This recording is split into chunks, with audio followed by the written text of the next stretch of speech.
we've got Frank the Crank Camacho versus Geoff Neal. I'm going to break down Frank Camacho. I've seen this guy live in North Carolina, and he fought Drew Dober, and that was a real close fight. Both guys just threw down.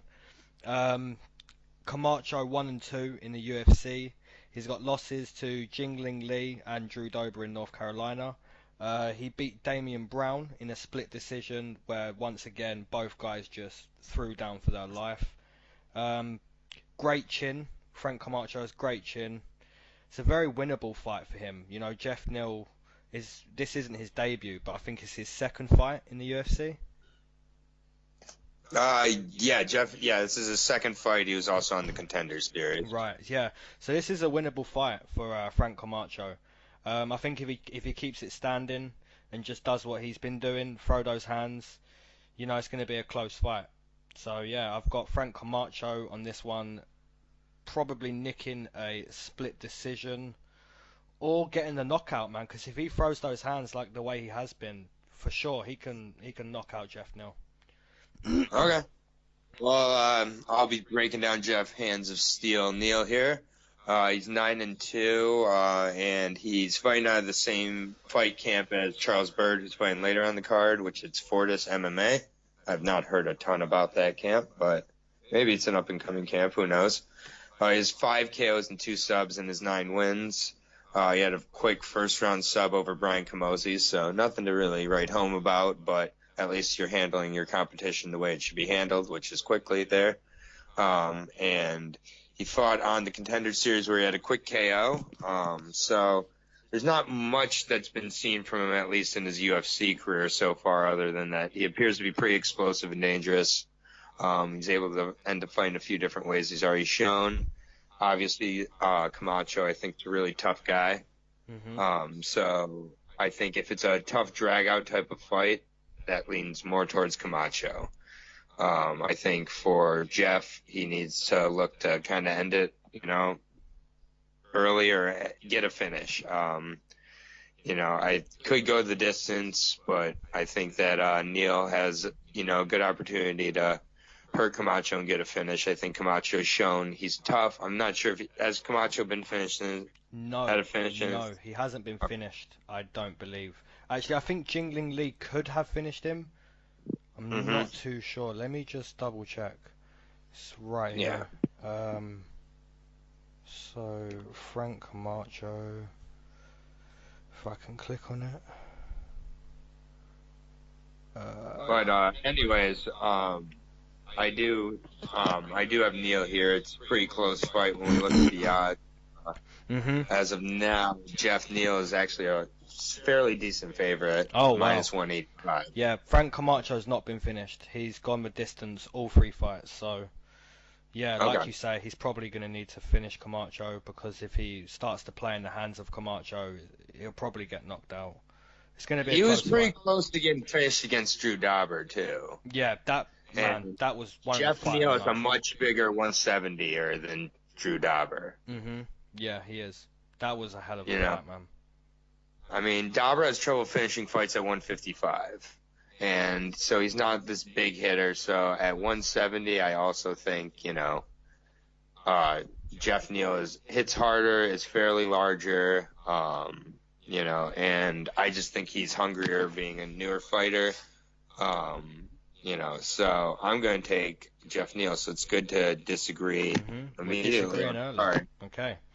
So second fight, we've got Ryan Benoit versus Roberto. It's Benoit. I believe it's Ryan Benoit. Okay, against Roberto Little Fury Sanchez. Yep. Okay, take it away. Break him down. Break down Ryan. So a little bit about our friend Ryan Babyface Benoit. He's 10-5. He's fighting out of Dallas, Texas, so he'll be right at home here. And he fights out of the Janjira Muay Thai camp, which is the same camp as Dave the Caveman Rickles from Bellator, so there's that. Benoit is the classic wins one, loses one, wins one, loses one throughout his 6 fights. 3-3. Most people remember him for his second round TKO of Sergio Pettis. that followed with a little bit of humping. But still, regardless, he beat Pettis. He's had some decent wins. He's been subbed in 2 of his 3 losses in the UFC, and Sanchez loves to sub. He does. And he's like I think he can light up Sanchez on his feet maybe. And he did get a win in his last fight, so I've got to go with Sanchez here by submission. First, second round, I'd say. Okay. But I just think Benoit has shown his weakness, and it is the grappling. And Sanchez likes to do one thing, and that's grapple. Yeah. Okay, so Sanchez, 8-1 in his pro career. He's 1-1 in the UFC. His favorite move on the floor is the rear naked. He's got 7 submissions out of his 8 wins, so 7 wins via submission, and 5 of those were rear naked chokes. And funnily enough, his only loss has come via rear naked choke. So it's basically like the guy used his favorite tool on him. So that's pretty funny. Obviously amazing jiu-jitsu, just loves to grapple. Yep.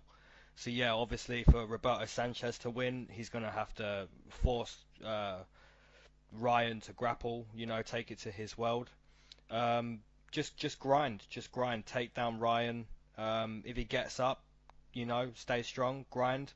And even if you've got to keep taking him down into that jiu-jitsu world, that's an easy decision. So as long as he can take it to his world, I don't see a problem for Roberto Sanchez. But I've got Roberto Sanchez winning by submission in round number 2. Okay. Yeah, so it seems like we pretty much have agreed on that. It's actually a pick'em right now. It's -115 each way. So it's really about, because we saw how good Rani Yahya did with that price last week. Yeah, exactly. Actually, yeah, that was, I believe, was Yahya the underdog in that fight? They were basically both split like -105 or something like that. It was basically a pick'em. Yeah. So this is, I think Benoit is a little bit better than Saunders in my opinion. Mm-hmm. So like I have a little more respect for him. He did, catch Pettis. He has beat a couple of the guys, Freddie Serrano, and a few other decent guys, but I think he has a decent chance. But I think Sanchez is going to get a hold of him, and once he gets a hold of him, I think it could even be round 1. I think Benoit knows he knows how to beat Benoit here. And Benoit's simply got to keep it a kickboxing match, and he can find success. But can he? It's going to be hard. It's going to be very hard. Yeah, and I think that even if he does have it as a kickboxing match, I think he sometimes rushes in trying to get the finish. Right. He's shown quite a bit that he gets a little bit overexcited with things like that. But we agree on that one. Round 2. Yeah, we agree. Lucy Pudilova versus Irene Aldana. Lucy Pudilova is 1-2 in the UFC. 2 wins, 1 loss. I saw her debut in London against Lena Landsberg, and she wasn't too impressive that fight, but she stuck in there with Lena. It was a dirty fight, a lot of grappling up against the fence. I think if Lucy adopts that approach in this fight, where she makes it a dirty fight, forces Irene to grapple, dirty boxing in the clinch, I think she could definitely grind out a decision. But this is really a pick'em fight. Ranked 13th versus ranked 12th. It's a hard fight to call, but I'm gonna take Lucy via decision. Just make it a dirty fight. Okay, a little bit about Irene here. First of all, she's, I'm not sure how tall Lucy is, but she seems probably the taller of the two at 5'9". Yep, she is a tall fighter. So she, is going to look to keep her jab, extended here. She's currently 1-2 in her UFC career. Previously in Invicta, she had a little more luck and beat the likes of Jessamine Duke, lost to Tanya Evinger there, but has also lost to Leslie Smith and Caitlin Chikanigan in her UFC career and beat Talita Bernardo, whoever that is, all going to decision. So I think this fight's going along the same way. I'm just going to pick Irene here, just by split decision. I'm not super confident in it. I think Lucy could win by decision as well, and I'm not going to be shocked. So I think this fight, it's fringe top 15 here. And what division is this at bantamweight? Yes, 135. Yeah. So this is at bantamweight. So yeah, kind of surprised that either one of these two are ranked, but I guess I haven't looked at the bantamweight rankings too much lately. But yeah, I think that whoever wins this fight should stay about where they're ranked, and the other one should probably just not be ranked. But I'll take Irene by split decision here. Right. I think her boxing's a little crisper, and I think Lucy's shown the ability, or shown that she gets hit quite a bit in her UFC career. Mm-hmm. So it's similar to kind of how I felt about Angela Hill versus Courtney Casey. But yeah, that was an interesting fight. Yeah. But anyways, I'll go with Irene here by, let's just say, split decision. Why not? Right. And you have Pudilova Miss by decision or split. Yeah. I feel like it's going to go for a decision, definitely. All right, and so we're on to the next fight here at 155. That's between Jim Miller and Alex White. I will be breaking down Alex the Spartan White here. He's 12-4. He fights out of Team Destruction. I have no idea what team that is. I've never heard of it. It's somewhere in Missouri. So he's the only notable fighter I know of from this camp, but that's okay. 5 subs and 5 KOs in his 12 wins. He's 3-4 in his 7 fights in the UFC. His most recent fight was a loss to James Krause by decision, which after seeing James Krause at 170, not exactly anything to be ashamed of to make it a decision with him. But his most notable wins in the UFC were against Mitch Clark by KO. You may remember him. He was a Canadian grappler from a few years ago. I don't know what happened to him. And then Artem the GOAT, he beat Artem by decision. So he's, pretty amazing. He can beat the best fighter in the world. And he's a solid boxer. He's going to want to keep it moving against Jim here, and use his distance, to keep a length and keep him off him. But he's a pretty average guy, and he really does need a win here. I think he's one loss away from being one loss away, if you know what I'm saying. Yeah. So the fact that everybody likes to bring up about him is he drank gasoline as a toddler, and he survived, so we know he's tough. Right. Other than that, I think he does have a lot of skill. I'm just not sure he can beat a guy like Jim Miller, even at this advanced stage in his career. As you know, I kind of hold on to these older fighters a little too long sometimes. Mm-hmm. But with Ellenberger, I did realize it was over. I'm not just, but I'm not quite sure Miller's at that point yet. I think it's going to go to decision, but it's close. But I got a decision for Jim Miller. Mm-hmm. Okay, so Jim Miller, I believe this is his actual 30th fight in the UFC, which is crazy. He's on a 4-fight loss streak. In his last 6 fights, he's been the underdog, so that's not great. And same for Jim Miller. I think if he loses this fight, I think he's done. He's cut. That's 5 losses in a row. It's 30 fights in the UFC. You're most likely done if you lose this fight. I think it's a winnable fight, though. I don't think Jim Miller's done like Ellenberger. I think he needs to make this a wrestling match, obviously, make it dirty. If he tries to play the let's make it technical, let's keep on the outside, he probably gets knocked out. We see what Dan Hooker done to him recently, and that big knee was horrible. Yeah, that was. Yeah, just make it a wrestling match, grind out a decision if you need to get back on the win train, because I don't want to see him lose again. I don't want to see him get cut, like this. So Yeah, I believe he can Yeah. do it. I really believe this is a winnable fight for Jim Miller. Make it a wrestling match, and like you say, I'm with you. Most likely a decision. So I've got Jim Yeah. Miller via decision. Yeah, and Jim Miller is a slight underdog again in this fight, so he's Okay, a plus 120 so this underdog, is his seventh fight in a row being an underdog.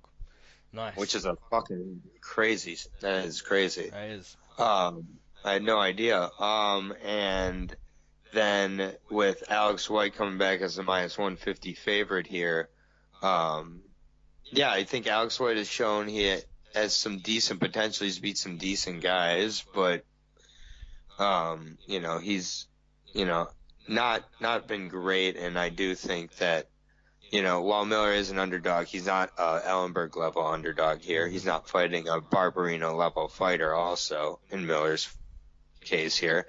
But anyways, I agree. I think Miller's worth taking a shot as the underdog here, and I think you could even possibly sub him, but I think more likely a decision. And maybe not the most crowd-pleasing decision, but it'll keep him alive. Yeah. Yep.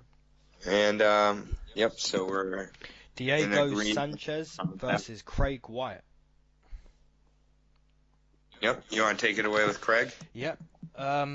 Craig Wyatt, 14-8. 3 of those losses have come in the last 5 years. To Leon Edwards, I believe, Pishota and Shipman. So those losses ain't too bad. 9 wins through submission, so he likes to sub a guy. He's got the height advantage in this one, the reach advantage, and he's the younger fighter. Keys to win for Craig Wyatt would be don't brawl, do not brawl. Diego Sanchez. You don't brawl with Diego Sanchez. Yeah, you don't want to brawl with Diego Sanchez. Get in, get out. Even point fight for the first 2 rounds. Frustrate Diego Sanchez. And I see him getting a decision win or even finishing Diego Sanchez late on in the fight. Winnable fight for Craig Wyatt, definitely. And I'm going to take him. Oh, interesting. Okay. So we all know Diego the Nightmare Sanchez. He's back to the Nightmare. He was the Dream for a while, and then he's the Nightmare again. So he's got a 27-11 record overall, 16-11 in the UFC. So 27 fights in the UFC and 16 wins. He's lost his last 2 by first round KOs to Matt Brown and Ali Aquinta.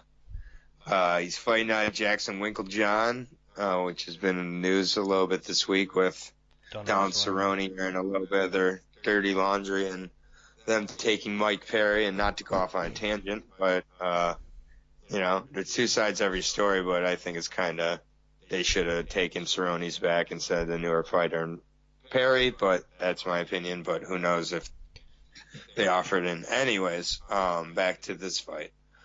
Diego, we know what he brings at this point, but he just can't do that anymore. And no one's going to do that with him. The one way he can win, which is a brawl.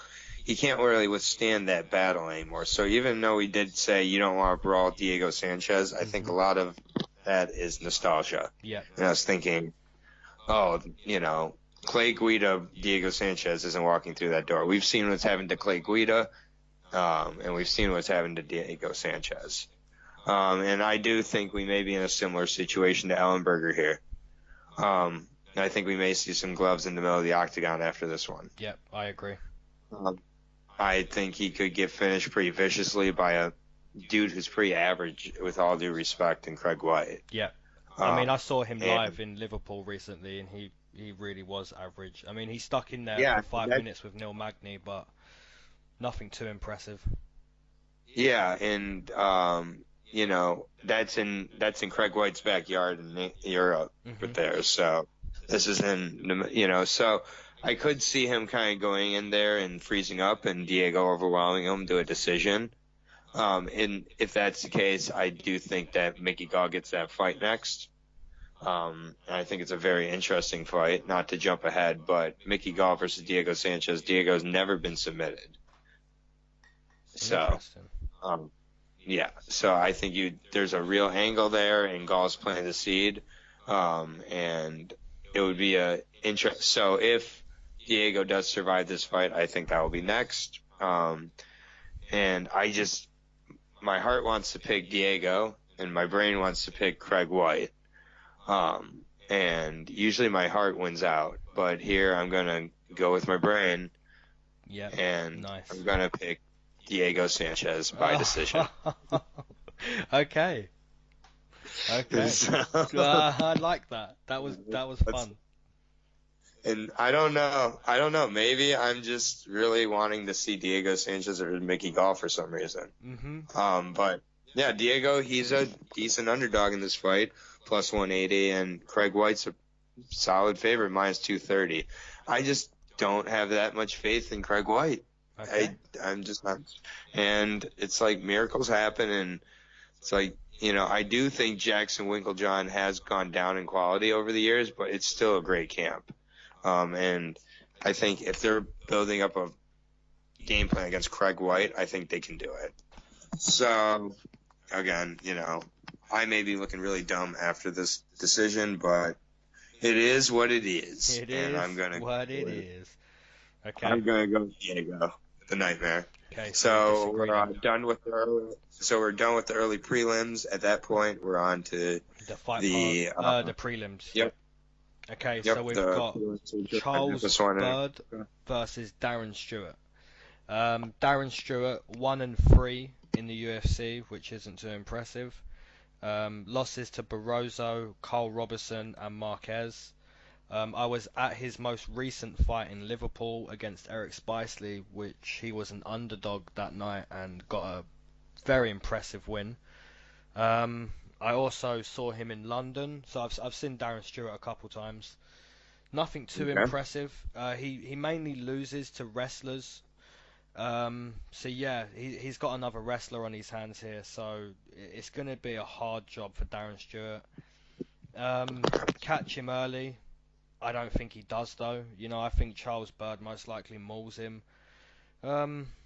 Yeah, wrestling is his downfall, really, and he has a wrestler, unfortunately. So, just stop the wrestling, but I don't see how he does. I think Charles Byrd mauls the life out of him. Yeah, Charles, fair enough.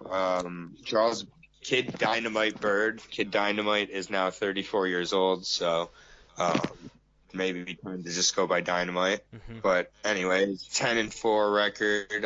He fights out of the same fight camp as Geoff Neal, Fortis MMA. They also have Sean Spencer there, former UFC fighter.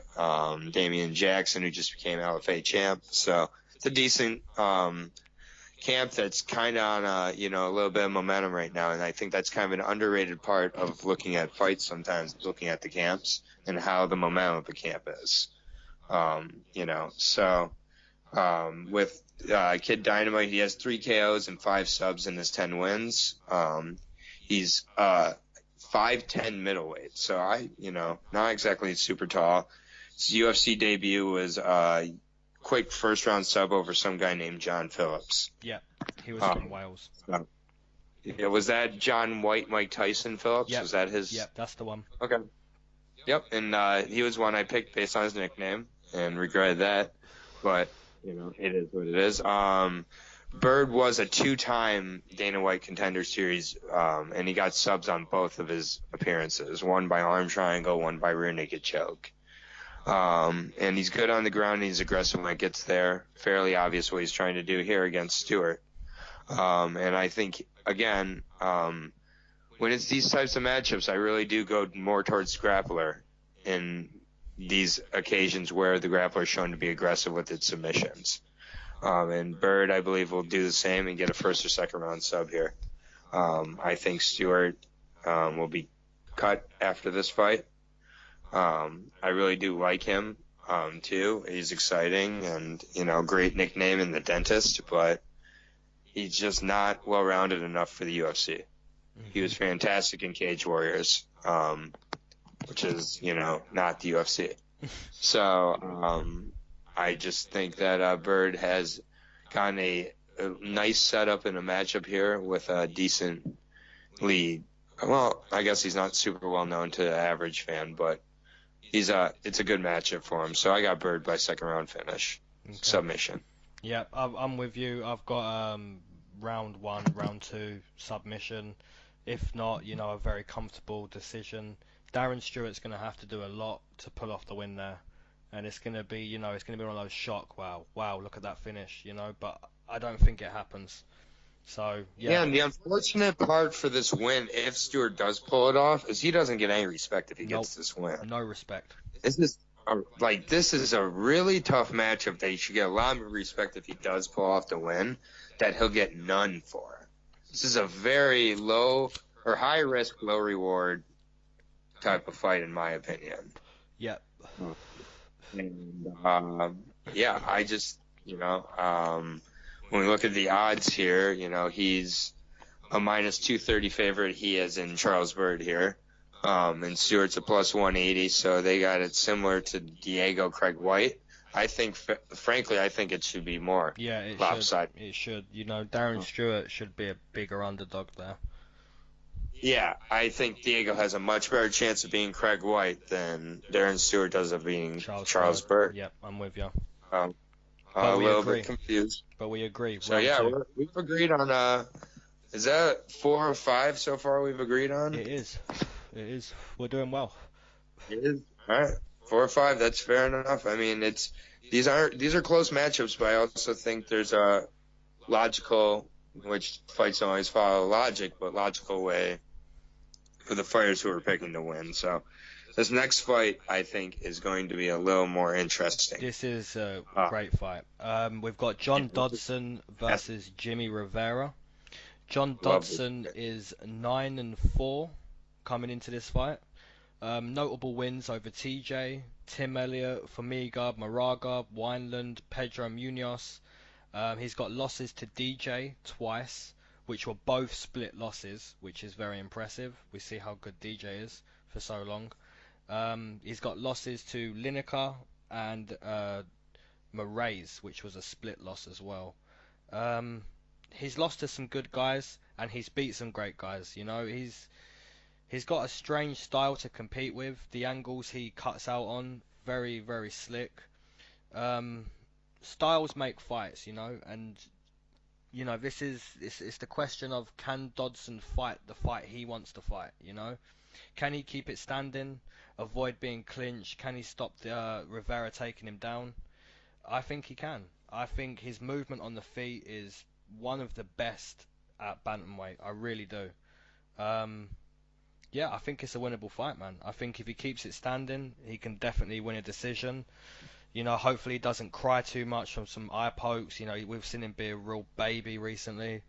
Winnable fight for Dodson. I think it's going to be a harder time for Rivera than it is Dodson. So I've got Dodson here by a decision. Okay. So Jimmie Altera Rivera, or I don't know if you're supposed to say Altera Rivera to make it rhyme for him. I'm not sure, but he's 21-2. This man is a decision machine. 15 of his 21 wins being by decision. So if you ever want to look for why someone's career maybe didn't, quite progress, because it took him quite a while to get into the UFC. But he just wasn't finishing guys.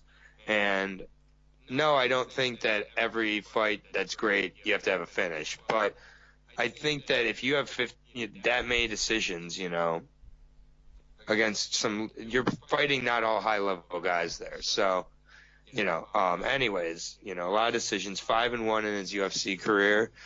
He's fighting Team Tiger Schulman, which has, Lyman Good, I believe, former UFC fighter, and Roger Huerta, who's still fighting for Bellator. So Rivera's got some good wins. He's beat Almeida. He's beat Uriah Faber, Munoz, all by, you want to guess? Decision. Yeah, all by decision. So, and in his most recent fight, it did not go to decision. It was a 30-second KO. And what a beautiful KO that was. Oh, that was lovely. Man, Moraes absolutely wrecked him there. So the common opponent, one went to a split decision, the other got starched at 30 seconds. But before that fight, he was on a 20-fight win streak. 20 fights. That's, he's a good wrestler, pretty solid boxing, decent leg kicks at times. I think, people forgot about Rivera because he gets decisions, but he can make a real statement here, even if he does get a decision against Dodson. And that's what I'm actually picking. I've started to see Dodson lack a little bit of hunger in the octagon, in my opinion. And I'm not, there's just a little bit of an edge that's not there that once was. So, my only concern is him leaving himself open and getting rocked by Dodson, which I could easily see. Dodson at 135, he has explosive power. Guy's just explosive. But I'm going to take Rivera by a close decision here. I think it's going to be a good fight, though. But, yeah, I'll take Rivera. Nice. Okay, nice. And he's the slight favorite at minus 135. Mm-hmm. So it's going to be Dodson close. comes back. It's going to be Dodson close. comes back at plus 105. Nearly a pick'em. Yeah. Okay, so in the next one, we've got Aljamain Sterling, the Funk Master, versus Cody Stamann. Right, do you want to break down Cody? Yep, I do. So I think Cody Stamen is how I understand it to be pronounced, but Stamann may be how they pronounce it on that end of the pond or side of the pond. So he's actually from near my hometown. He's from a small town in Michigan, and he fights on a Michigan top team. He's got a 17-1 record. He's 3-1 in the UFC with 3 decisions, including 2 splits in his last 2 against Tom DeQuincy, the English fighter. French, I think. And the Fireball Kid, I believe is his nickname, and Brian Caraway was his last win. And it was a split decision. He's a very, very solid. It was super close. I had it for Stamen, but definitely close. He's a very, very solid wrestler, decent hands. I think this is a big step up in athleticism for him against Sterling. And, I think athletically was similar to Brian Caraway, similar to Tom DeQuincy or DeQuincy. Sorry, I don't know how to pronounce it, but Duquesnoy. Wow. Not even Duquesnoy. But I just think Sterling is another level up. I think it's another close fight, but I think Sterling's going to take it closely, even though Stamen is from my home state and I'm a big fan. I think that Sterling's going to beat him here. Okay, so split. Sorry, how do you have it ending? Split decision. Split decision. Okay, so we've got Sterling. He comes into this fight 7-3 in the UFC. 2 split losses to Sunsell and Brian Caraway. He got viciously knocked out by Moraes, vicious knee. In his last fight against Brett Johns, pretty one-sided. Aljamain Sterling just used his wrestling and just mauled Brett Johns. Keys to win for Sterling in this fight. I honestly believe that he needs to keep this a kickboxing match. I know Aljamain Sterling has wrestling, but I think if this is a wrestling match, Cody takes over. I really believe that. I really believe Cody has better wrestling. Yeah. So yeah, it's a question. I think it's close, but I wouldn't argue with you. Yeah, it's literally styles make fights, and both of these guys have good wrestling. But how is this fight going to go? If it's a kickboxing match, I think Sterling scores. I think he definitely scores. But I don't believe it will be. I think Aljamain's going to try wrestle with Cody. I believe he's going to try prove a point, and I believe we're going to see Cody take a decision. I'm going to take Cody to prove he's the more dominant wrestler, and most likely a close decision again. Well, after you kind of went over how Sterling's lost a few split decisions, Stamen has shown he's good at winning split decisions. And, I do agree that the wrestling's close. I maybe am overrating Sterling's athleticism or maybe underrating Stamen's here. It's interesting. I did want to pick Stamen. I'm just going to go Sterling. I really, believe that he's, the more well-rounded fighter. And I think his wrestling is closer to Stamen, and Stamen's stand-up is to Sterling's Yeah, stand-up. I agree with that. So, it's a really close fight. I think this, is, one of the ones that has a, high potential, to go to decision, though, because of how close it is. And so I do see that Sterling's a favorite at -140, so Stamen's a slight underdog, which I bet he's been an underdog in all three of his fights coming in. Pretty much. So, that doesn't faze me at all here. But yeah, I will go Sterling, but close decision. Mm-hmm. So nice. Disagreement there in a nice close fight. On to the next one here. We've got Carla, the Cookie Monster Esperanza versus Tatiana Suarez. Tatiana, she's 3-0 in the UFC, 6-0 in her professional career. 4 of her 6 professional wins come in via submission. She's a very big strawweight. We've seen how big she is for that division. Extremely good wrestling, amazing ground control, and her stand-up game is still improving fight by fight. This is no doubt her biggest test. Carla will definitely have the best wrestling she's ever come up against. But still, I think Tatiana's wrestling is just a step above. I think her ground game's a step above. She'll have the height advantage, the reach advantage. And I just see this one being another walk in the park for Tatiana. I think she's going to take it to the ground and maul Carla Esperanza. I think, I don't think it's close. It's definitely her biggest test in her career, but I'm just so impressed with what I've seen by Tatiana in the UFC that this is, for me, a walk in the park for her. And probably a second round finish. Okay. What type of finish? Probably a ground and pound. I think she's going to look for the submission on top, or maybe take her back and look for the submission. But I think ultimately that she'll pound her out. Okay.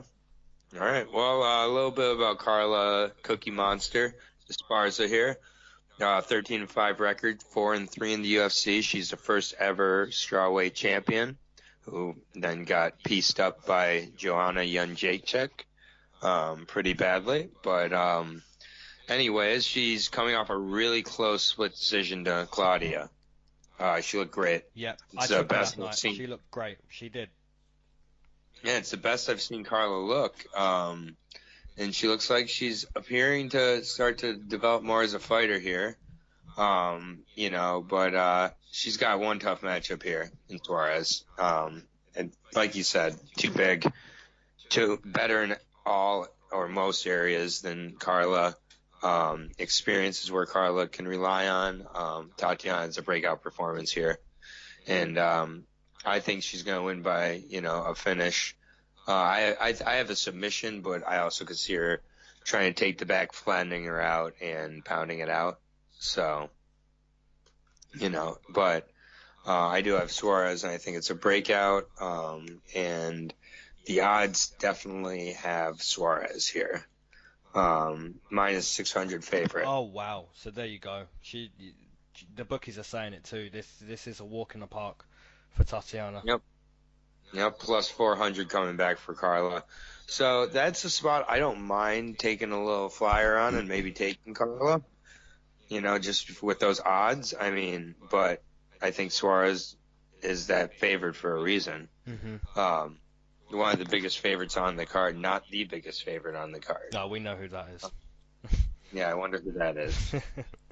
Can't imagine who that is, but we're going to keep the suspense for all these hardcore fans who could not figure out who the biggest favorite on this card is. If you figured out who the favorite was on this card, go ahead and comment below and show off what a smart fan you are, because it is such a mystery who the biggest favorite on this card is. I can't imagine. But we'll get to that when we get to that. Anyways, we both have Suarez by finishes, second or third round. Yeah. All okay, right. so this is the start of the main card. We've got Abdul Razak Alhassan versus Nico, the hybrid Price.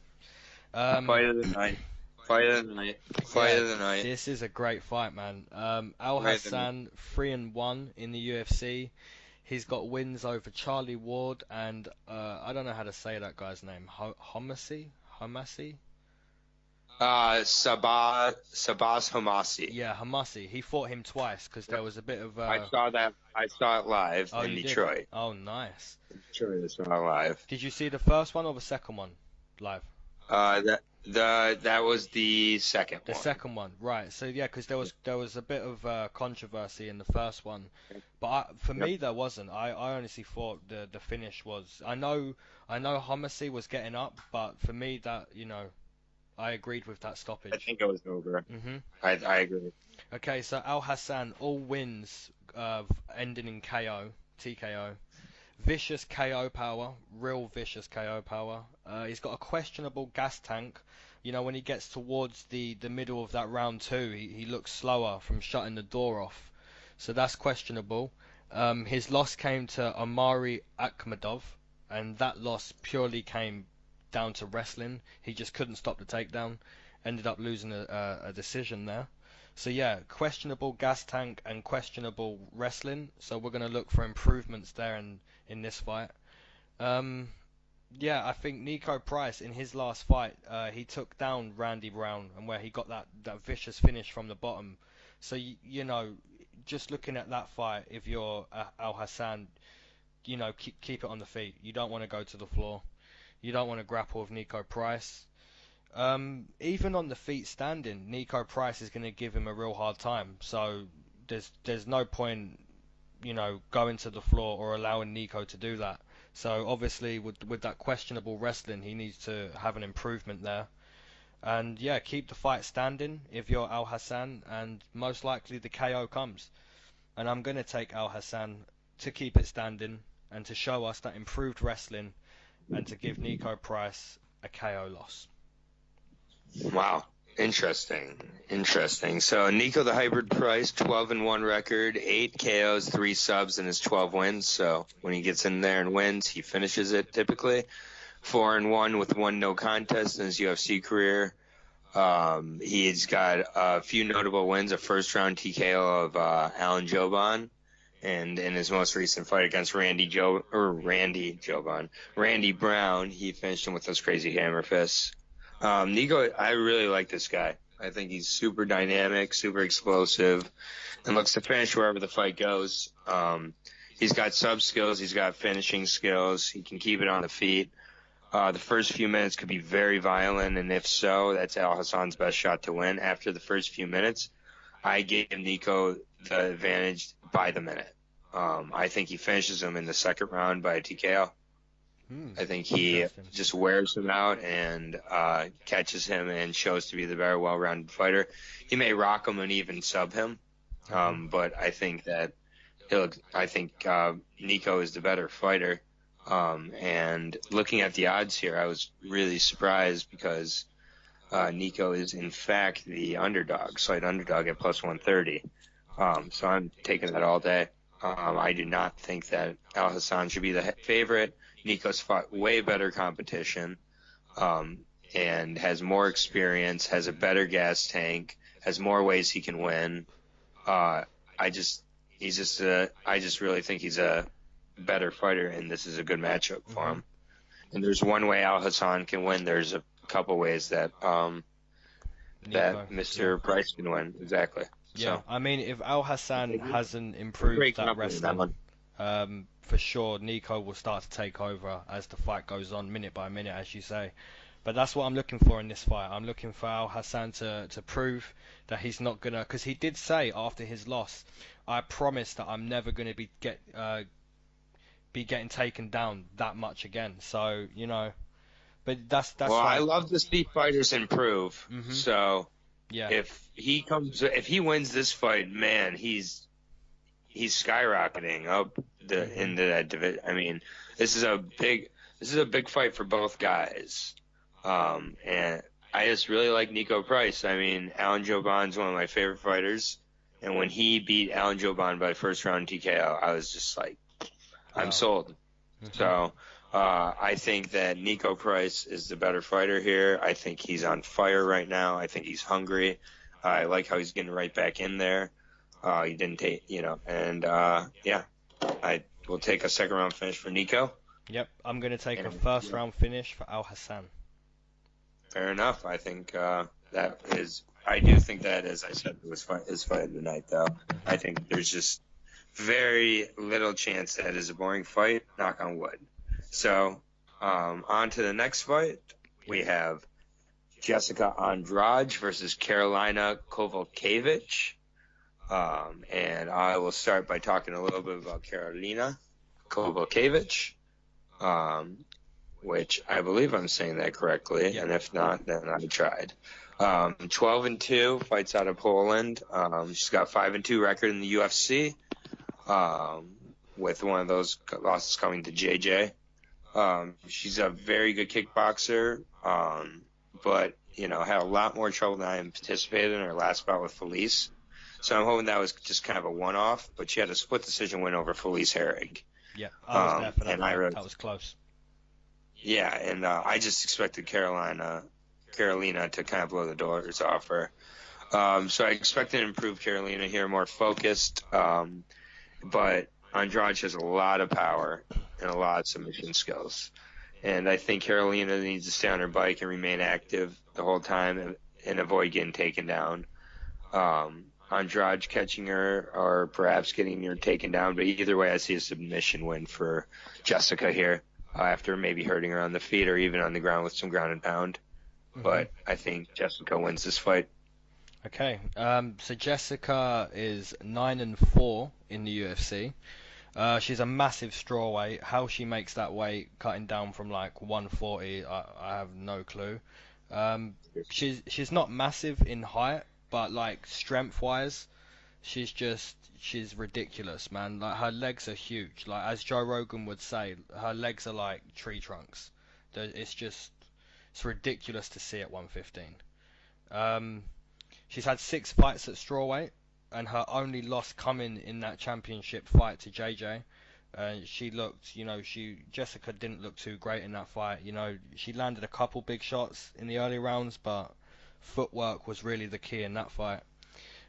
She absolutely mauled the living life out of Gadela not too long ago.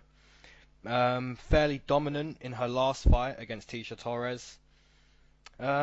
Keys to beating Karolina would be, do what she's been doing. Walk her down, force her to grapple, get the takedown, and just, wear on her. Just absolutely beat her on the ground. Just make her quit. And you don't want to play that fight that Karolina wants. You don't want to play that get in, get out, technical kickboxing fight, because if that's the fight that happens, we know what's going to happen. Karolina walks away with a decision all day. But I'm going to take Jessica to dig deep, get in Karolina's face, and force the fight she wants, and most likely get a finish on the floor, round number 2. Because I know she got that finish. I think Karolina got finished by Gadela in round 1. Yep. And I think it's going to take Jessica a little bit longer, but I think Jessica will get the finish in round number 2. Yeah. Yeah, we agree again here, and Jessica's a fairly large favorite at -450. Wow. Okay. Yeah, so if anyone believes in Karolina, take a shot there, because that's great odds. Yeah, +325, that's pretty solid odds there. I wouldn't hate on anybody for taking a shot there, but at the same point, I think Jessica wins this one. Jessica really seems to not be sacrificed by that weight cut somehow. Some way. And maybe as she gets older, maybe it starts to affect her. Who knows? But as of so far, so good. So I'm not going to pick against her here. And we both have second round finish. Mm-hmm. So on to Zabit Magomed Shapirov versus Brandon Davis. Did I say Brandon Davis correctly? Yes. And this is the biggest favorite? This is not the biggest favorite, actually. Of course it's Valentina. Of course. Yeah. Oh my God. Okay. Hey, you just gave it away for the fans who may have been guessing. I literally thought Zabit was the bigger. Well, I'm gonna. Well, we don't know that. I don't know the odds. So I don't know the odds yet for this fight. Okay. In my defense, there's not odds available yet as of the ones I'm looking at on Bodog or Bovada. I apologize. Right. So. Anyways, a little bit about Brandon Killer B. Davis. First of all, he has a very original nickname. No one else has that nickname, like Ben Saunders. But 9-4 record in his career. He fights out of Alan Belcher's MMA club in Mississippi. So he's 1-2 in the UFC, and he's a winner on Dana White's Contenders Series, which is the theme of a few guys tonight.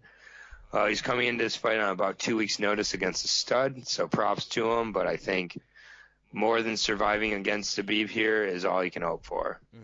I don't think he can hope for more than that. I don't think he's got a chance. He lost to Bochniak, and Bochniak did give Zabit a hell of a fight. He did. But I just think Davis, he's a tough guy. I just don't see him beating Zabit. And I don't know how Zabit finishes, but I think it will be impressive. Yeah, Zabit 3-0 in the UFC. I was at his last fight in New York when he fought Karl Bochniak, and oh my goodness, literally the whole arena, as those last 10 seconds went down in round number 3, the whole arena was just stood, just amazed by the 15 minutes we just witnessed. Literally one of the best fights I've ever seen in my life. Karl Bochniak, wow, just I haven't got the words for him. What he put on that night, the heart to go in there and really try and put it on Zabit was just amazing. And Zabit was able to showcase so many of his tools that night, and it was just one of the best fights I've ever seen. Zabit, very, very flashy fighter. We've seen how flashy he is. Very unorthodox. Amazing all-round skill set. He's pretty much got it everywhere it goes. Grappling, stand-up, timing, accuracy, submissions. He has the lot. I think this one gets finished. I think Killer B gets finished. I don't give him much chance. I give him literally as much chance as I give Montana. And I think this is over round 1. Submission for Magomed Sharapov. Yep. Yeah, I think you can finish him on the feet or on the ground here. So I think it'll be early too. So yeah, it's too bad we're missing out on that Yair fight. I think very exciting. I still would have taken Zabit, but I think it would have been a little bit more interesting. And I think it's a fight we could still see down the line. I'm not sure exactly how serious Yair's injury is, but if it's not too serious, I think we're still going to see that fight. Yeah. And so hopefully, with all due respect to Killer B, hopefully Zabit can kind of win this unscathed and be able to, fight again before the year's end. Yeah. And so maybe on the New Year card or something like that. So we'll move on to the next fight here, which is between the champion Niko Montano and the challenger Valentina Bullet Shevchenko. I'll go with the challenger first here. She's Valentina Bullet Shevchenko, 15-3, 4-1 in the UFC. One fight at 125 where she just absolutely destroyed that woman because that referee would not stop the fight. It was just horrible, and choked her out. One interesting thing about Valentina when I was looking at her is she only has 4 KOs compared to 7 submissions. So I typically thought of her as a kickboxer, but she's pretty much good everywhere. I got to see her live in Denver against Juliana Pena and was just blown away by that fight. Her composure and her sub skills, and I was convinced after that fight she was going to be champion. I personally think she won against Nunes at least one, if not both times. And they're very close fights, but I really do think she beat Nunes. But I think here, needless to say, she's totally outgunning Niko Montano. And I think this is going to look very brutal and very similar to her first fight in this division. I got Valentina. Maybe by second round just because she wants to showcase her skills. Right. But, Montano, I don't even know where to start with Montano. 4-2 in the UFC. She comes in from the Ultimate Fighter, beating Lauren Murphy, Montana De La Rosa, and Barb Honchak. She beat Roxanne Modafferi in the Ultimate Fighter finale for the strap. Um, Montano has no finishes in her whole, no decision wins in her whole pro career. So to say she's gonna go 25 minutes with one of the very best is silly. She's definitely not. And if she does, she's gone 25 minutes getting beaten up. So I don't know how she wins this fight. Obviously, she has to finish. Her best chance is a puncher's chance. And I don't see that happening, really. She needs a miracle, and miracles do happen in MMA. So, she's just going to have to hope she's one of them. Um, and if I remember rightly, Montano actually took down Roxanne Modafferi in that title fight a few times. So, I wouldn't be I'll take your surprised. word for it. I wouldn't be surprised if she tried to take down Valentina and make it that kind of fight. But I just don't see her having success with that either. Even if she does for the first round, I don't see her getting a finish. I see her having a puncher's chance, if that. She needs a miracle. But yeah, no chance for me. I've got Valentina all day. Round number 2, TKO. I think Nico Yeah, will grind 5 minutes, but after that, I think she's going to get hit a few times in the second round, and she's going to realize this is a massive, massive mismatch, and this shouldn't have happened to her, but this is what happens if you win the strap. So, yep. Yeah, I think her game plan's got to be similar to Juliana Pena's against Valentina, and I just don't see how she's going to execute Juliana Pena's game plan better than she did. Because even when Pena took her down, she submitted her from the bottom. Yeah, there you go. So, and I just don't think Nico can take her down. I don't think Nico's going to be able to do anything. I think Valentina, it's just going to look like her first fight. Yeah. And at 125, I think she's going to brutalize her. I think she's going to open her up. I think she's going to be champion at this weight class for a while. Yeah, I'm a I big agree. fan of Valentina. It's a long time coming for her to be a champion, in my opinion, also. So, and I love her broken English trash talk. I am a sucker for it. So I think it's great. And I think that she is a minus 1,200 favorite. Jesus Christ. Yeah. So, good luck. Nico's not even worth the plus 700, man. Save your dollars.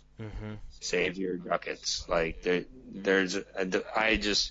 she wins, it's one of the biggest upsets in UFC history. I believe it's the biggest underdog for a champion in a championship fight ever. Yeah, I mean the only guy I can imagine is if Dave Manet, if they had there's just not too many other champions as low of a caliber as Niko Montano. Great name. Really cool name. So we're basically giving her no chance. Yeah, I hate to do it in a sport like MMA, but yeah. Valentina. So that's the co-main event there, and we are on to the main event of the evening. Okay, you want to break down Tyron? Yeah, so it's between. Let's actually have you do Darren Till since he's the challenger here. Okay, so we've got Darren Till comes into this fight 5-0 in the UFC with a draw. He's got wins over Wendell Oliveira, Jason Ayari, Bojan Velakovic, Donald Cerrone, and in his most recent fight, a decision win over the Wonder Boy. We know how big he is. We know how big he is at welterweight. He's a very big welterweight. Most people say he's a light heavyweight. I disagree with that. I honestly believe his home is middleweight. So how does he win this fight? How does he win the strap at welterweight? Most people thought he was a brawler, but we saw in his last fight with Wonderboy how intelligent Darren Till really is. How technical he really is.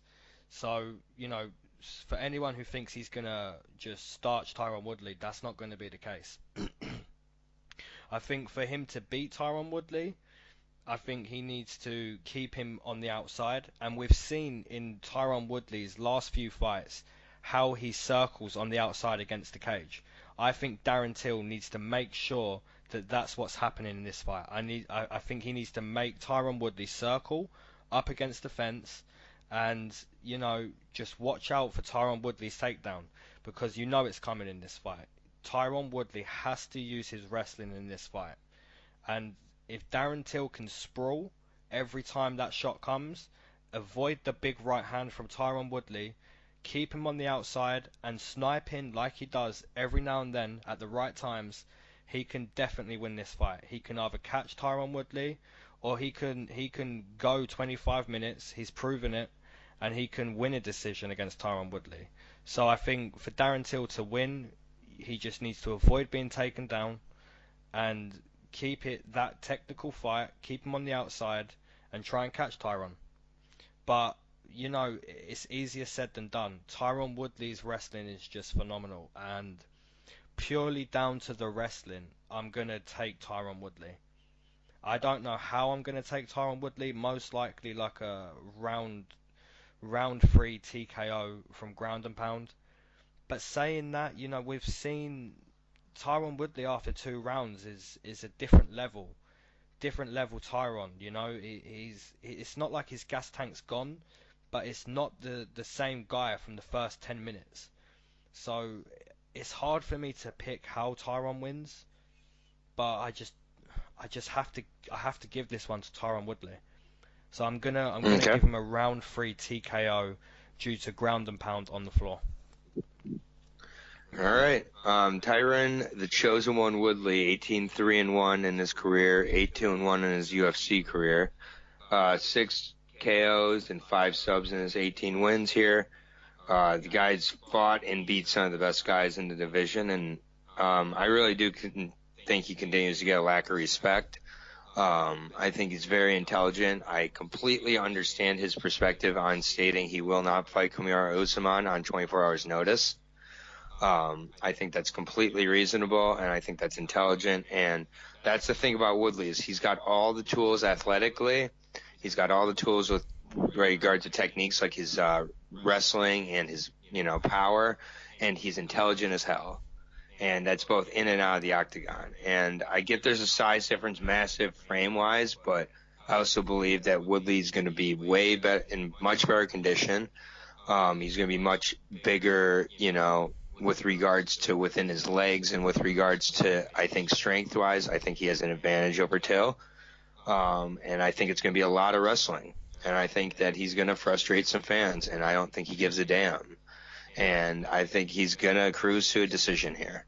I think he's going to be able to, and I really do think that he wins this fight. I think he's hungry. I think he's completely taking Till seriously.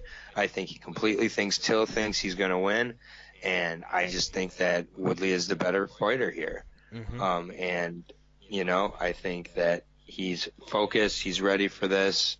And, I think that while it's a close fight in the odds, it's a literal pick'em. I think Woodley's going to cruise to a decision. And then after the fight, Dana White's going to have nothing glowing to say about him. He's going to just, make some excuses that Till had some weight cut issues or is too big for that division and just showed it tonight or whatever. And he's going to find ways to not give Woodley any credit. And then Woodley will point it out, and people will be like, "Oh, he's ridiculous." I really am a big fan of Woodley. I won't hide that. And I think that he can hold his own on the feet. I think he can really get inside there, and I think he's going to be able to get takedowns on Till early and often. Mm-hmm. It's such an interesting fight to break down, man, because I don't think Tyron Woodley is going to walk down Darren Till, and the thing is, if you're circling on the outside with your back against the fence, you're not going to find success against a guy like Darren Till doing that. So the question is, how long does Tyron Woodley spend circling against the fence? If he shoots once or twice and it doesn't work, what's his approach from there? Because I honestly don't believe Tyron Woodley for 1 minute tries to walk down Darren Till. And then you have to ask yourself, so how does he do it? And he obviously has to wrestle at some point. And if he's not successful getting that takedown, if he's not successful getting in, into the clinch. You know, if he's getting hurt trying to get to that point, it becomes such a different fight. So it's really betting on, can Tyron Woodley force Darren Till to grapple? Can he get the takedown? That's basically Right. what you're betting on if you're going with Woodley here. And I'm Yeah, gonna take the that. other Yeah, and the other thing, you know, it really does make me second guess picking Woodley is that the guys he's lost to in his UFC career have been guys with bigger frames. Yeah. It was Jake Shields by split, but still a loss. It was Rory McDonald. These big welterweights. And what is Darren Till? He's a big welterweight. Not nearly as well-rounded, or not nearly as much of a grappling threat as either of those two gentlemen, but Yeah. I just think that this is too soon for Till. I don't think he's a welterweight at all. I don't think the UFC is really thinking about him as a champion at welterweight. How stupid that would be. I think that's Because he's going to be, for the one fight he's champion there before he can't do it anymore. I mean, it's just like he's not a long-term option at welterweight, and then you're just creating another logjam. So, not that it matters to either fighter, but it'd be best for the division if Woodley won. Yeah, in my for opinion. sure. So, I think that Covington fight is intriguing as hell. That Usman fight's a hell of a matchup, and both of those aren't quite as intriguing with Darren Till. And also Darren Till has options at middleweight. I don't think he's a light heavyweight, but I do think he's a middleweight, and he's a big middleweight. So it's going to be an interesting fight. I don't think he has to be discouraged if he loses this one. I just think it's too soon, and sometimes guys like a la John Jones versus, Shogun, can step up when it's too soon, and then you're like, never mind, and then, then there's fights like this, and I'm not saying Darren Till is John Jones, but it's a similar scenario. So we do agree. Is Tyron by decision. And I've got a round 3 ground and pound on the floor. Okay, so that completes the card. Recap.